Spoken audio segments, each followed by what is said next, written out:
Hello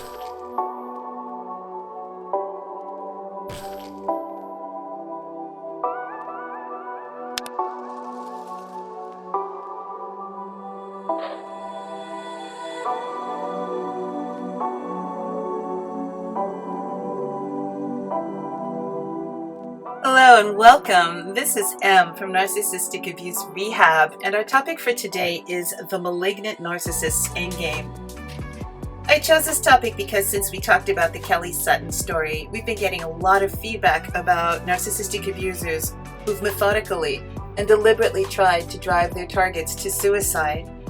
So this video goes out to all the survivors who made it through the terror of the Malignant Narcissist's Endgame. We're building this channel for you to help you on your recovery journey through awareness, empowerment, and healing. Please support this channel by hitting the like button and subscribing. And please share this video with friends who need to hear this message today. So let's dive into our topic, the Malignant Narcissist's Endgame. In our previous video, Death by Coercive Control, the Kellie Sutton story, we showed how malignant narcissists drive their targets to death using coercive and controlling behaviors. This topic found legs on Twitter. Shout out to Bill Howard for tweeting our video. Survivors came forward to talk about their own brushes with death, the endgame of the malignant narcissist. The gaslightingeffect.com tweeted, quote, "The narcissist has driven the victim crazy. Left shaking, trembling, emotionally distraught and unbalanced, the victim sinks into a hole of devastation. The narcissist will use this to murder the victim and make it look like suicide." End quote. Rose Returns writes, "Hell yes, they're destroying lives / killing people, yet no repercussions. Just allowed to roam free and continue doing it to others. Something needs to change, and quick." End quote. Catherine writes, quote, "This is absolutely awful. Last fall, I was hospitalized for 7 weeks after having a breakdown. My ex's new supply kept on posting loved-up pictures of them to Instagram knowing I was in hospital. It pushed me over the edge. I ended up being put on suicide watch for 48 hours." End quote. My fellow YouTuber, Miss Kim, Narc for You and Me, posted a powerful video on this topic, chock full of important information for anyone going through this kind of horrific abuse. Kim was moved by Kellie Sutton's story because her narcissistic abuser tried the same cruel tactics on her. Shout out to Kim, who has an amazing channel. Kim made a great point. There should be a registry for malignant narcissists who psychologically torture men and women in an effort to make them self-destruct. We are the generation that needs to advocate for expanded legislation against this kind of abuse. We need to demand law enforcement to be given special training to see the signs of coercive and controlling behaviors. Malignant or pathological narcissists aren't like the others. They are warped deep down in their souls and revel in sadistic power trips. The ultimate power trip for a malignant narcissist is to drive their target to take their own life. I know this because I lived through it. I never gave in to the pressure to attempt to take my own life, but I suffered from overwhelming anxiety. The medical doctor who treated me took my hands in his and he told me, "You're very strong. Only 25% of the people who've been through this make it." I was stunned by that number. 3 out of 4 people don't survive when the malignant narcissist goes for the jugular. I remember trying to find the words, a language to explain what I was going through, what my abuser was trying to do to me. Author Mark Hubbs called the tactic Covert Psychological Murder. I put a link to his article for you down below so you can learn more about it. This happens behind closed doors and without evidence. Malignant narcissists drive their targets to take their own lives through coercive and controlling behaviors.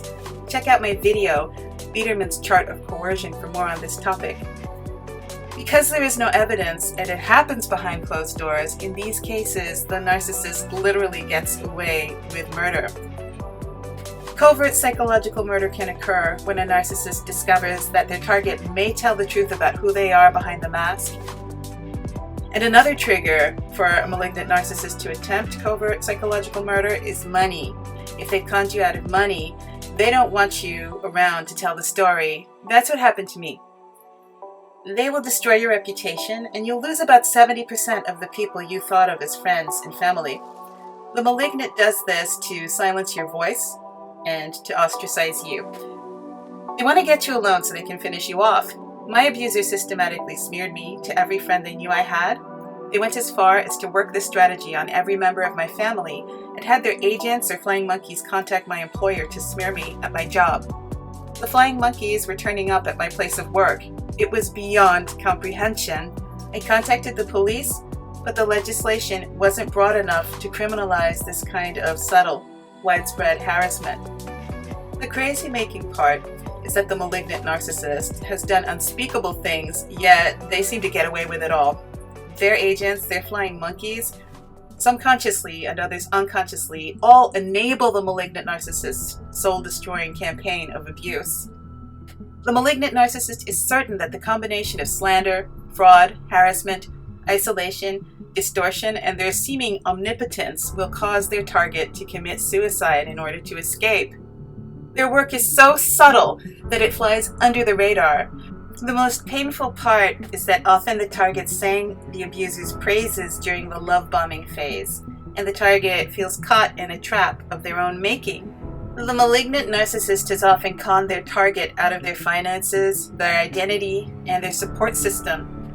They're caught in a web of lies, and like a predatory spider, the malignant narcissist has sucked the life force out of them. The target has been scapegoated and told that they're the problem. The target's completely dehumanized by the narcissist and their agents, the flying monkeys. The target gets told that they're nothing.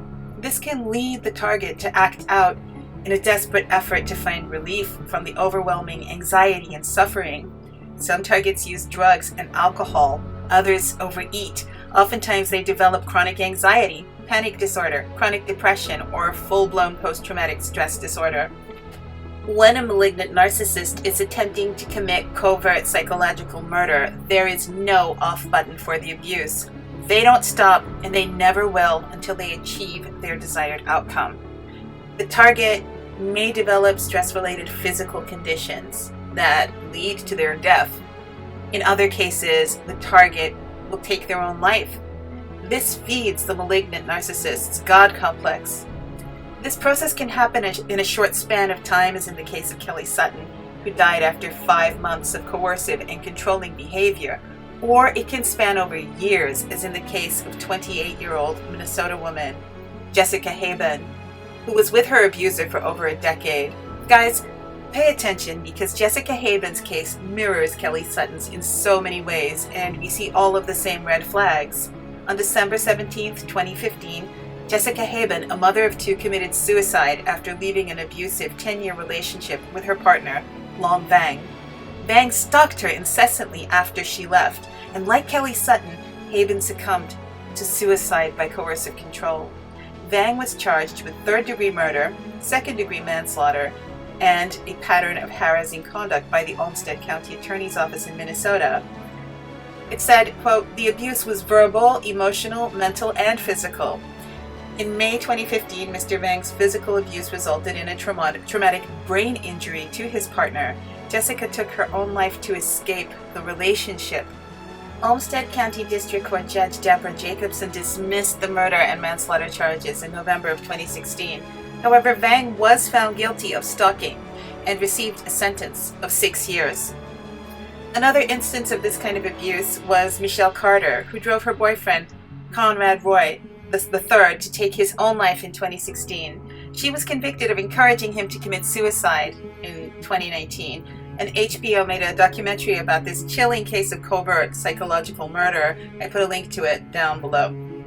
I think it's important that we learn about these cases. I also put a link to a very important article by Shahida Arabi on why survivors of malignant narcissists don't get justice. Please read this, because she talks about the loopholes in the justice system that these abusers are using to literally get away with murder. Malignant narcissists are killing people by covert abuse. They almost always get away with it, but these cases show that there are precedents for more expansive legislation to protect targets from this kind of abuse. I always say this to survivors of narcissistic abuse. If you're longing for justice, it's because part of you is awake to the fact that this kind of abuse must be criminalized and put down by law. People are dying. We manage to live through the unthinkable horror of malignant narcissistic abuse. Tell your story and advocate for legislation in your country to protect other innocent people who've been targeted by these predators. There is a petition on change.org calling for the protection of victims of narcissistic personality disordered individuals. It was published after a U.S. Air Force veteran took his life on 14th of March 2016 after long-term psychological abuse by an individual with narcissistic personality disorder. It's addressed to the U.S. House of Representatives, and at the moment they have around 24,000 signatures. So if you're in the USA, I put a link to the petition below. Guys, that's all I have for you today. Thank you so much for watching this video and for supporting our channel. Please don't forget to hit the like and subscribe buttons and share this video with 2 friends who could use this message today. I'll leave you with a scene from Alfred Hitchcock's Rebecca, which shows a perfect example of a flying monkey or a narcissistic agent attempting to commit covert psychological murder. Let me know what you think in the comments. We'll talk again soon. Be good to yourself. I watched you go down, just as I watched her a year ago. Even in the same dress, you couldn't compare. You knew it. You knew that she wore it, and yet you deliberately suggested I wear it.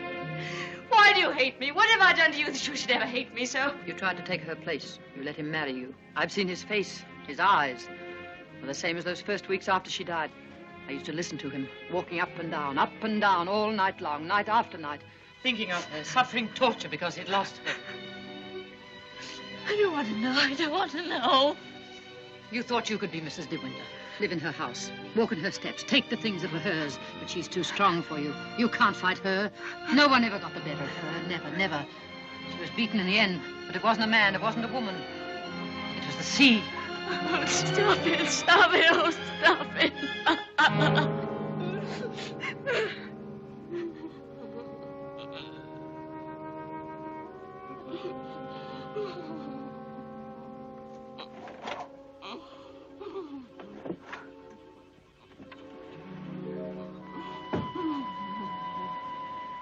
You're overwrought, madam. I've opened a window for you. A little air will do you good.